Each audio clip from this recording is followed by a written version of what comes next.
Story 1, The Ride I'll Never Forget. This happened a few months ago. I've been driving for Lyft for a few years now, and I usually stick to late-night shifts.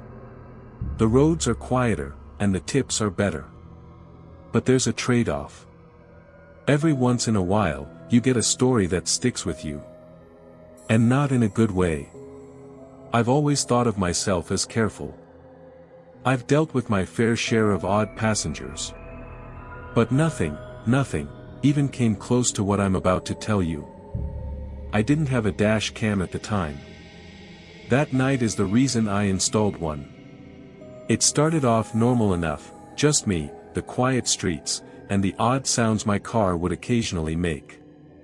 I drive this beat-up 2005 Volvo, but it's reliable as hell. The roads were completely deserted, which, like I said, I prefer. Sometime after 2 a.m., I got a ride request from a convenience store nearby. Seemed harmless enough. But for some reason, I got this weird feeling in my gut. You ever get that sense that something's off, but you can't explain why? That's exactly what hit me. Before I even saw the guy, I figured out why I was feeling that way. The convenience store I was pulling up to closed. All the lights were off. Not a single car in the lot. And then I saw him.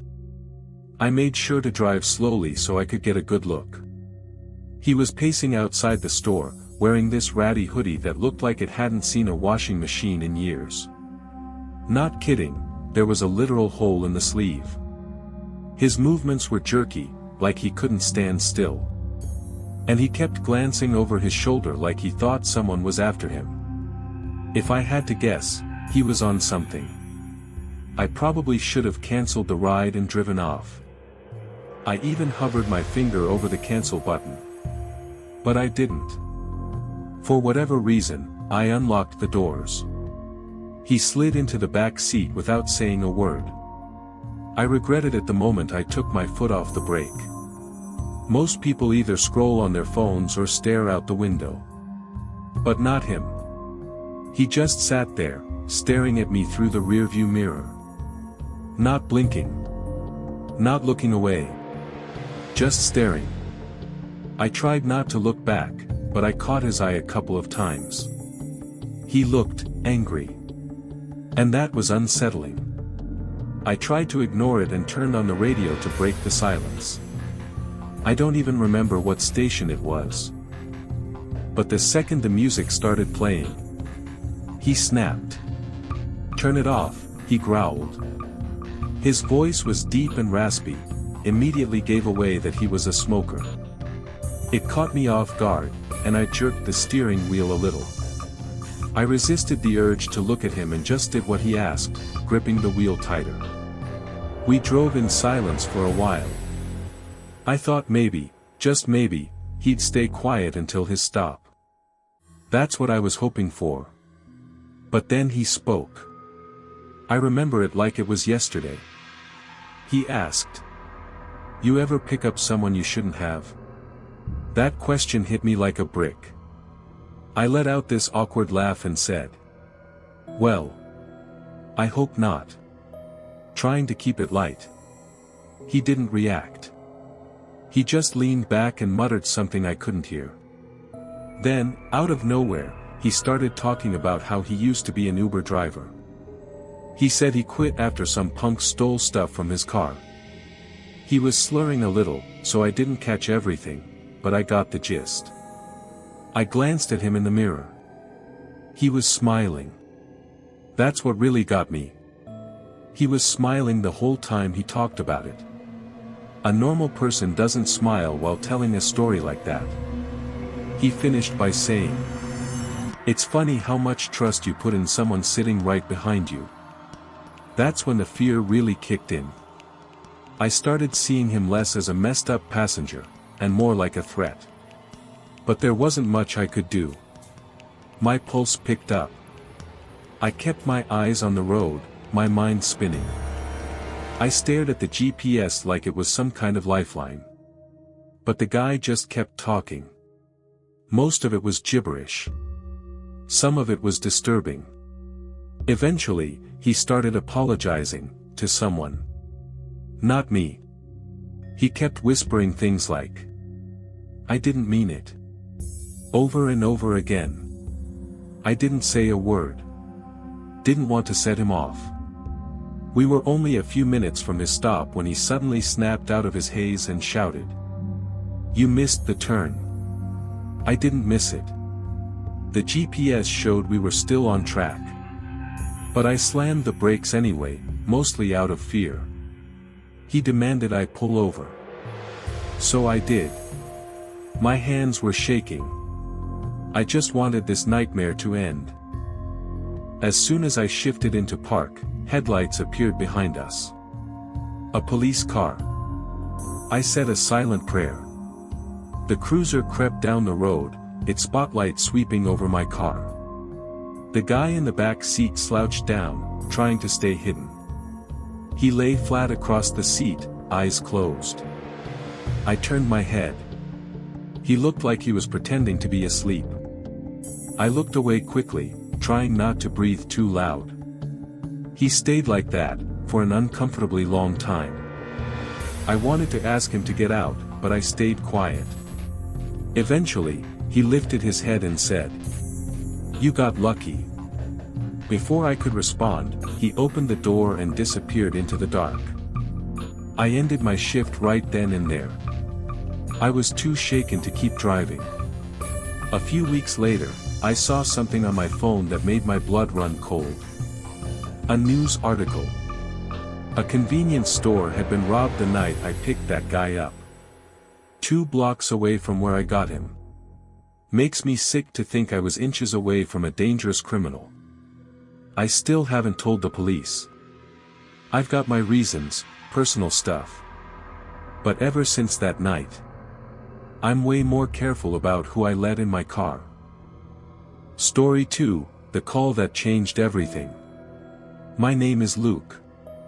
My girlfriend, Catherine, and I met 3 years ago as freshmen at Stanford, my dream school since I was 8. Neither of us is from California. Catherine's from Cincinnati, and I'm from outside Columbus, Ohio. I think that's why we were so drawn to each other.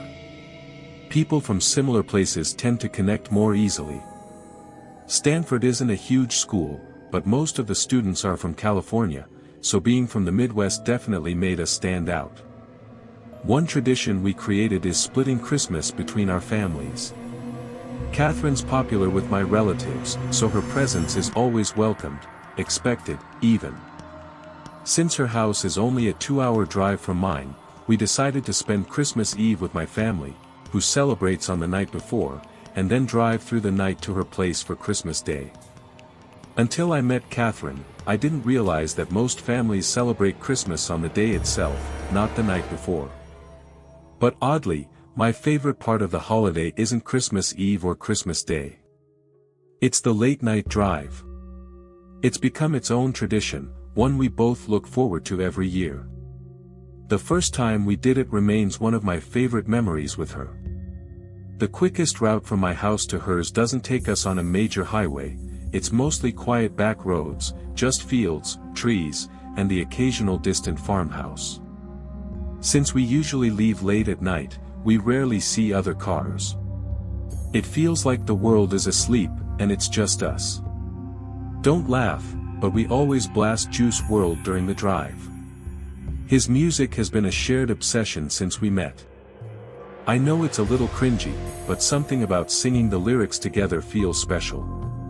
It's like we're in sync. This past Christmas Eve started like any other.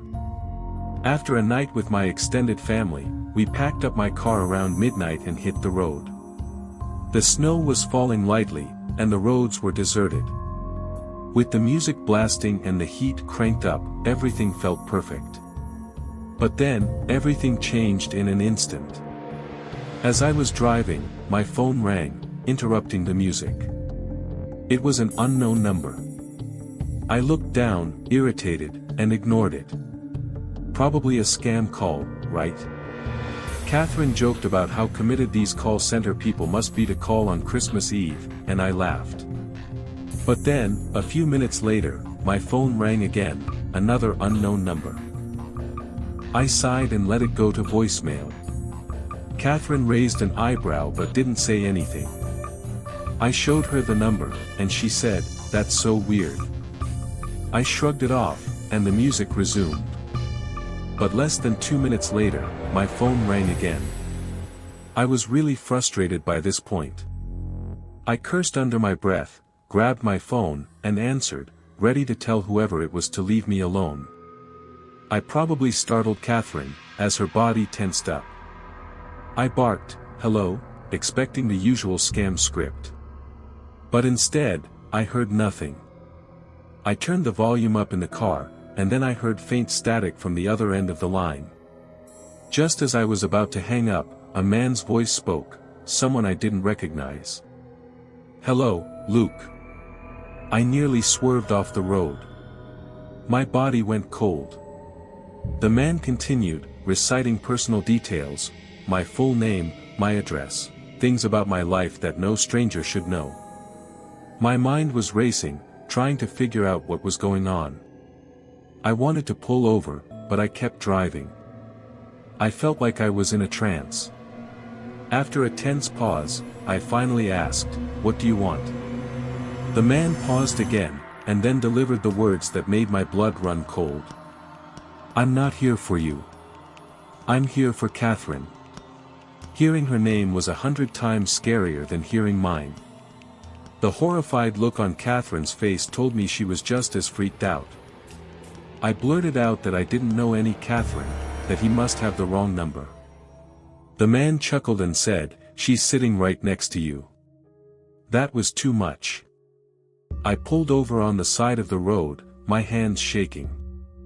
I was about to say something when Catherine reached over, grabbed my phone, and hung up, just like that. I screamed at her, demanding to know why she hung up on a stranger making threats. She didn't answer. She just looked at me with wide, fearful eyes. I tried calling the number back, but it never went through. Catherine told me to keep driving, which I did, but I kept questioning her. She told me she was scared and couldn't blame her for hanging up. I understood, but I still didn't get why she'd hang up like that. I was part frustrated and part scared. I drove in silence, feeling like something wasn't right. After about 10 minutes, I looked over at Catherine and saw tears in her eyes. She told me she didn't feel safe, and I empathized with her. But deep down, I felt something was off. Catherine and I had been through enough to know that trust doesn't always come easily. There had been moments where I caught her being less than honest, and I started to wonder if this was connected somehow. But I knew I was probably just being paranoid. Who was that man? How did he know so much about me? Only my family knew where we were going that night. I was sure they wouldn't be involved in something like this. We asked both our families, but no one knew anything. Catherine swears she has no idea, which makes me think the person on the other end had sinister intentions. You might think this was just a harmless prank, but I'm telling you, it wasn't. No one else knew we were driving that night, except for our families. I've been on edge ever since. Every time my phone rings, I brace myself. I know he's going to call again, it's just a matter of time.